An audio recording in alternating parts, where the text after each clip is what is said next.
This is the face of Vietnam.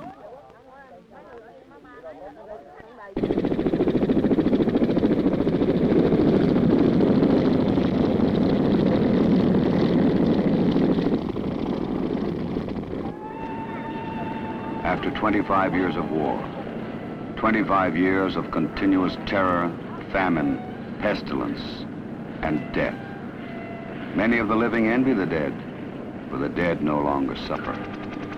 For many others, dead are dreams, hopes, and trust of years gone by.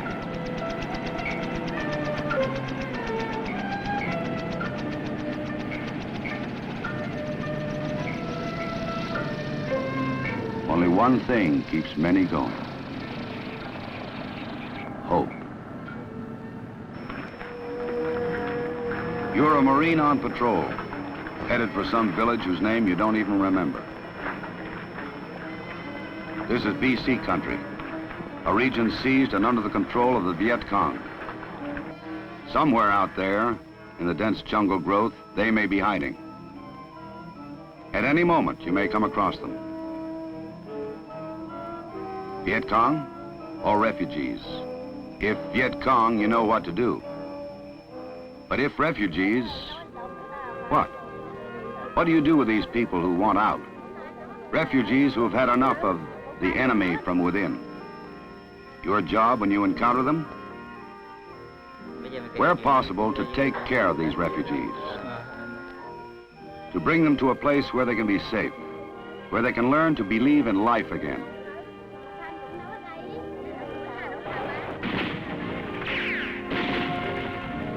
There are more than 500,000 refugees here in I Corps alone. Nearly 1.5 million in all of Vietnam. And each week the total swells by hundreds.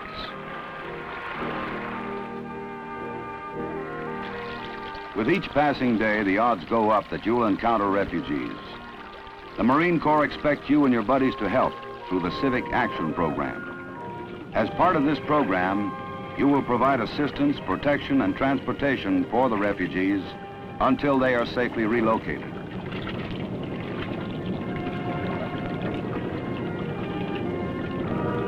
Marines on patrol are usually the first to encounter refugees.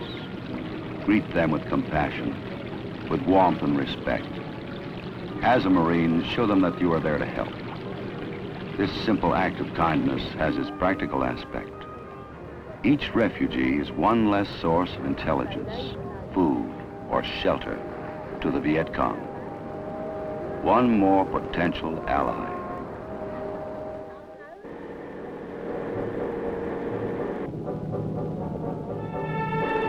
The 5 northern provinces of South Vietnam are called the I Corps because the South Vietnamese First Corps operates there. In I Corps, hundreds of peasants each week freely seek Allied protection from the Viet Cong.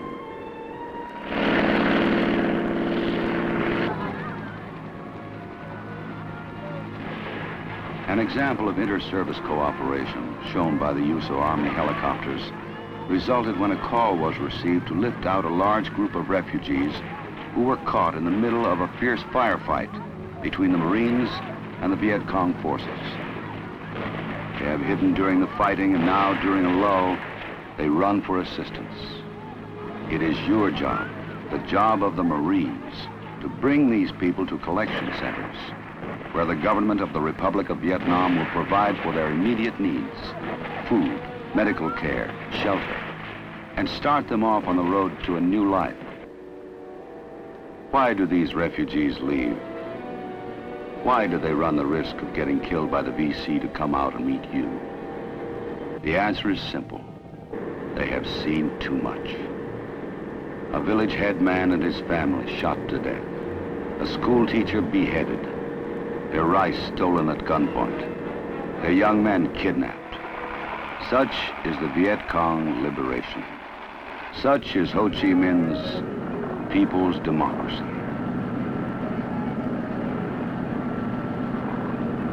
As the Viet Cong become more and more desperate and take it out on the innocent people in the villages they control, more and more villagers will flee their homes to escape the terror and the brutality.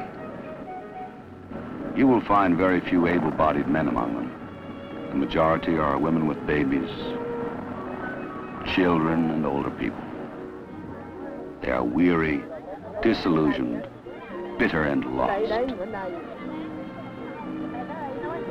There was a time when their world ended at the village gate, when life centered around the rice paddy and the family. There was a time when home was a self-contained universe, governed by ancient laws of harmony with man and nature, happy, serene, and peaceful. But that life died when the first Viet Cong tax collector appeared, when the first Viet Cong agitator, backed by guns, brought a new world through the village gate. The villagers tried to be neutral and not take sides. But not taking sides is a luxury in Vietnam. A luxury the rice farmer is automatically denied because he is the prize in this war.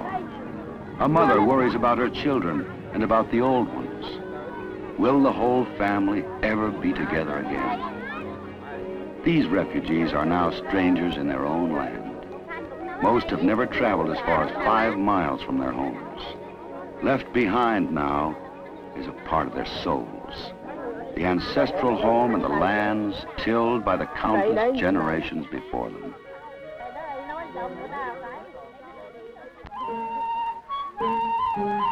But there are some things that are even stronger than war. And in Vietnam, the most important of these is the family. If families are separated by the fortunes of war, they do not rest until they are reunited. The government knows this cohesive spirit exists and attempts to keep the family intact, and also to assist in locating lost relatives and loved ones when possible. This is a powerful means of both winning the trust of the refugees and of giving them new hope. For the refugees move in family, hamlet, and village groups. The Viet Cong claim that the Republic of Vietnam government does not care what happens to its people. If this is true, why then does it commit so much of its resources to providing for the needs of the refugees? Is this only a political objective? No. The very reason that the free world has sent troops to Vietnam is to give the people security, peace, and a chance for a better future. The United States government supports the refugee program through the Agency for International Development and many American volunteer agencies. There is constant planning and activity to prepare the refugees for movement to secure locations.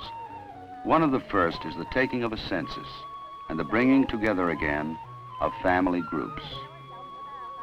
The Republic of Vietnam government sponsors programs of resettlement, vocational training, agricultural education, and technical assistance in the fields of health, education, public works, public safety, and the reestablishment of local civil government. The refugees are taken from the collection centers and moved by truck to secure areas where the next phase of the refugee program continues.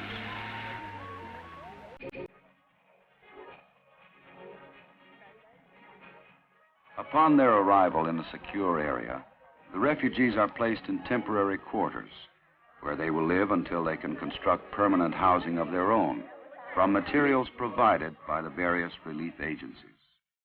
Next on the agenda is the distribution of food. The role of American voluntary agencies is significant. Here, the people-to-people program is welcomed as an answer to prayers. Blankets, oil, salt, soap, the daily staples.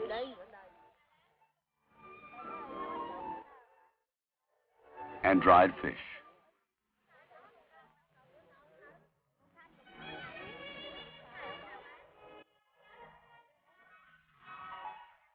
The refugees are given physical examinations and medical aid when necessary.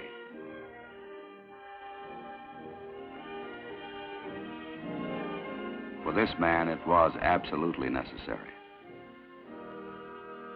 AID the Agency for International Development coordinates contributions by the American community to assure maximum effectiveness.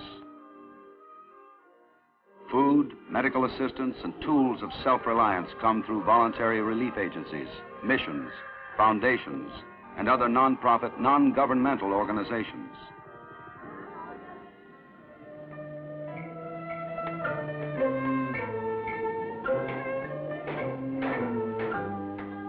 The goal is to rehabilitate the refugees.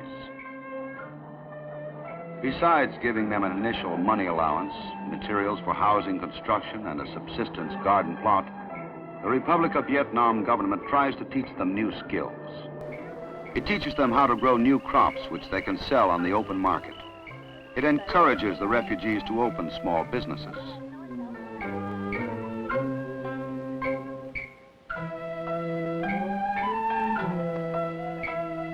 The Vietnamese government also runs schools for the refugees' children and teaches their elders new profitable crafts in vocational training programs, such as woodworking, carpentry, and light manufacturing. As a Marine, you have a very practical interest in the rehabilitation of these refugees. Mao Zedong once said that guerrillas are like fish because the people are the sea that sustains them.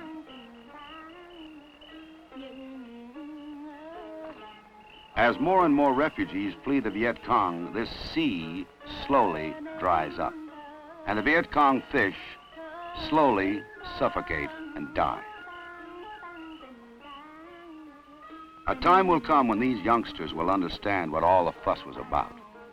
Meanwhile, they and their parents live in a safe area, in better health. They are also learning something new, the concept of individual freedom. Most of these people will resume a normal life in their new villages. Some may decide to return to their old homes. Whatever they do, it will be the choice of free men. More important, if they ever encounter the VC again, they will listen more skeptically than before because of what they've learned. Perhaps they'll hide that grain from Charlie or tell you where he is when you pass through. Some will thank you openly, others with a smile, and still others by the look on a freshly scrubbed face.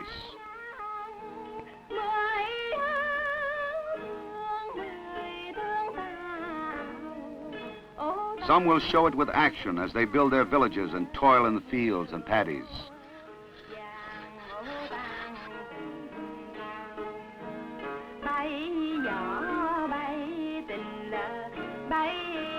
For they know that you only want to help, and that they that sow in tears